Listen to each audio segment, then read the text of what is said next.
خذ يا زماني كلمتي سجلها وللناس في التاريخ عندك خلها.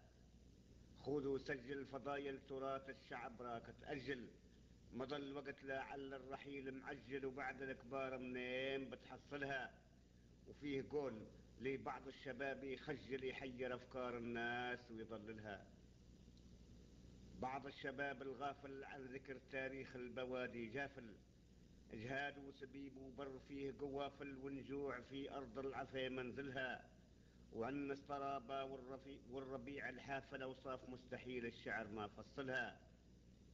أوصاف مش محدودة وما تمهاش كتاب لا مجرودة. وفي شعرنا بنت العرب مقصودة، ليش نغفلوا ليش نتناسوا هلها.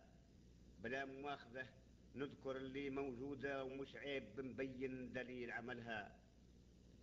أنا ليك بنقدمها بنت العروبة يا زمان افهمها. بحمولها السمحات ومرقمها نقية جميع الغش ما يدخلها. والجرد يبدأ من الزاز غنمها تلقاه دق ورق في معاملها. ليها صحيح صنايع فيها المتانة والنظام الرايع. وليش وقتها يا خوت يمشي ضايع والناس هاللي بعدنا تجهلها. وخشت عليها هالزمان بضايع نصيف حق لكني كثير خللها. صنايع صحيح كثيرة مخالي وغراير للشعير كبيرة. ولي نفسها دارت أحزان مريرة فاتن شراريبها قياس عضلها. وصخاب خلف لي ذهاب الشيرة عن كلمتي كيفاش بنعدلها. لو ريت وين تبرج تراكين محل بنزهة المتفرج. ومن حين لبساته وجدت تدرج رمي حلاطها بالنار من قابلها.